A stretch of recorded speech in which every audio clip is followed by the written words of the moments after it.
मेरा नाम संजय है। मेरी शादी को अभी 4 महीने ही हुए हैं। मेरी पत्नी स्वाति बहुत सुंदर है। आमतौर पर जैसा लड़कियों का स्वभाव होता है, स्वाति बिल्कुल उसके विपरीत है। मेरी पत्नी बहुत कम बोलती है। उसका स्वभाव ही कुछ ऐसा है, थोड़े अलग स्वभाव की है। अभी शादी को सिर्फ 4 महीने ही हुए हैं, तो मैं कोशिश कर रहा हूँ उसे समझने की। मैंने कई बार चाहा कि उससे बहुत बातें करूं, लेकिन फिर मैं उसे चुप देखकर चुप हो जाता हूं। फिर मैंने सोचा कि वो जैसी है उसे वैसे ही रहने देता हूं, बदलने की कोशिश नहीं करता हूं। बस फिर धीरे धीरे उसकी यही बात मुझे अच्छी लगने लगी। कभी कभी जब मैं ऑफिस से समय पर नहीं आ पाता, तब भी बस वो सिर्फ यही पूछती है, आज लेट हो गए। मैंने ऑफिस के काम और बाकी बातों के बारे में तो वो कभी पूछती ही नहीं थी। पूछने पर वो कहती थी कि मैं ऐसी ही हूँ, मुझसे ज़्यादा बातें नहीं होती हैं। मेरी पत्नी के साथ मैं बहुत खुश था। हमारी ज़िंदगी अच्छे से चल रही थी, लेकिन फिर कुछ ऐसा हुआ कि जिसने मेरी ज़िंदगी में हलचल मचा दी। आस पड़ोस में रहने वाले लोगों को उनके घर से ज़्यादा पड़ोसी के घर में क्या हो रहा है, इसकी चिंता रहती है। मेरे पड़ोस में भी मेरा एक दोस्त रहता है, लेकिन वो मेरे साथ काम नहीं करता क्योंकि मेरी पत्नी इतना ज़्यादा बात नहीं करती। इस कारण वो पड़ोस के लोगों से ज़्यादा दोस्ती या मेल मिलाप नहीं बना पाती है। मेरे दोस्त की भी शादी हो चुकी है, वो भी वहाँ अपनी पत्नी के साथ रहता है। एक दिन सुबह जब मैं ऑफिस के लिए जा रहा था, तब उसने मुझे रोक कर कहा, संजय क्या हाल है। थोड़ी बहुत बात करने के बाद वो बोला कि आजकल तेरे घर बहुत सामान आ रहा है, रोज एक डिलीवरी बॉय आता है।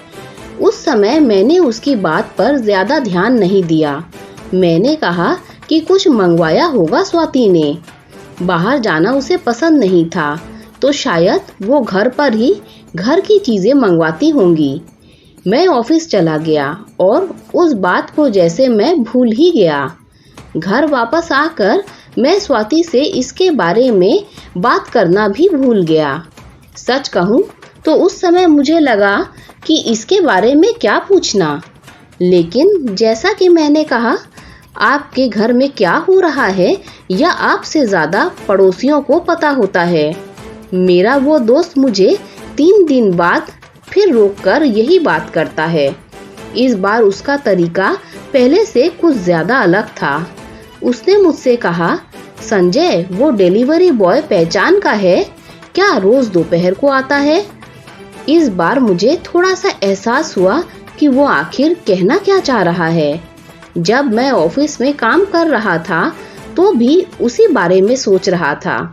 आमतौर पर मैं अपनी पत्नी को ऑफिस से तब कॉल करता हूँ जब मैं लेट होने वाला होता हूँ, लेकिन उस दिन मैंने उसे फ़ोन किया, वो भी दोपहर के समय।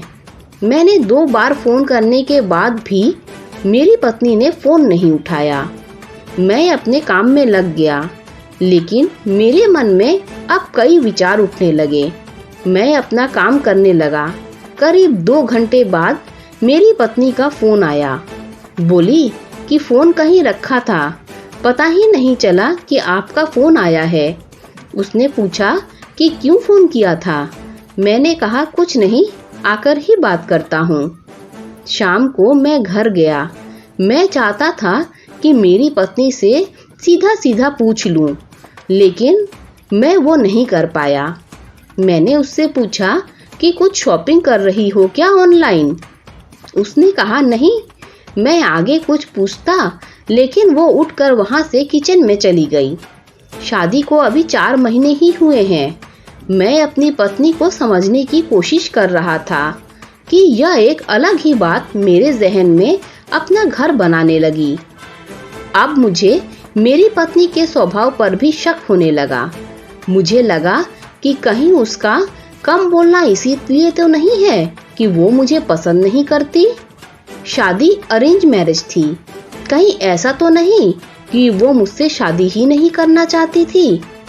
जो बातें उसकी मुझे अच्छी लगती, उन्हीं बातों के लिए अब मेरे मन में सवाल उठने लगे।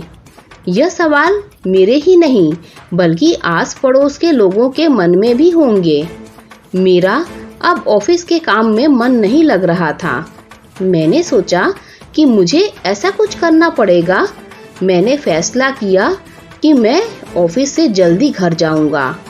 उस दिन मैं अपनी पत्नी को बिना बताए ऑफिस से दोपहर को निकल गया। मैं सीढ़ियों से अपने फ्लैट की ओर जा रहा था और सोच रहा था कि जो कुछ सोच रहा हूँ ऐसा कुछ भी ना हो।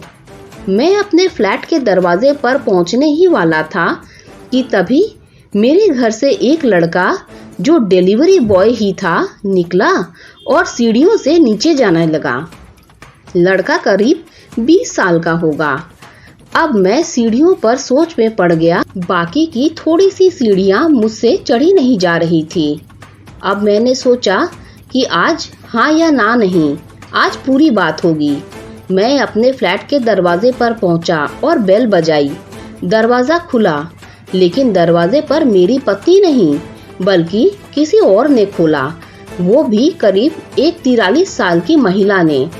अंदर से मेरी पत्नी ने मुझे देखा और कहा कि अरे आप आज इतनी जल्दी आ गए, आपकी तबीयत तो ठीक है।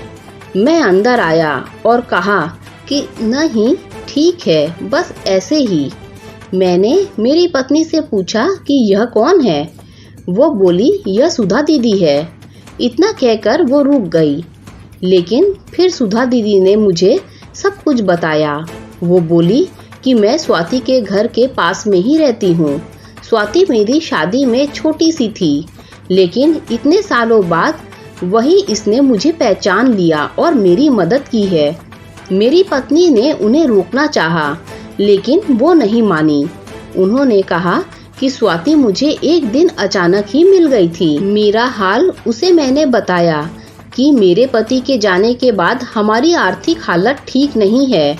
मेरा बेटा पढ़ाई में अच्छा है, लेकिन डिलीवरी बॉय का काम करने पर मजबूर हो गया है। स्वाति ने उसके कॉलेज की फीस भरी और उसे पढ़ाती भी है। कभी कभी मैं भी आ जाती हूँ उसके साथ।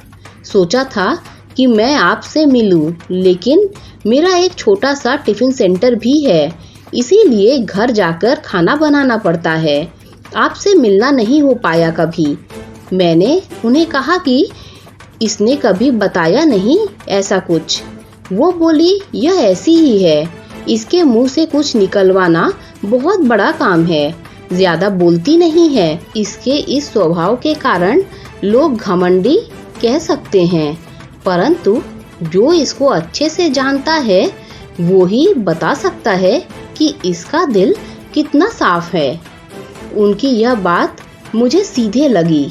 मैंने भी आखिर कुछ और ही सोचा था। उनके जाने के बाद मैंने स्वाति से बात की और कहा कि तुमने कभी बताया नहीं। वो बोली क्या बताती, जीवन है, यह सब तो होता ही रहता है। हम क्या किसी की मदद करेंगे, सब करने वाला वो है। मेरी पत्नी को मैं समझ गया था, लेकिन अब मैं कोशिश करता हूँ उससे से ज्यादा बात करने की। दिन भर क्या किया यह जरूर उससे पूछता हूँ। दोस्तों, अगर आपको कहानी अच्छी लगी हो तो लाइक शेयर सब्सक्राइब कीजिए।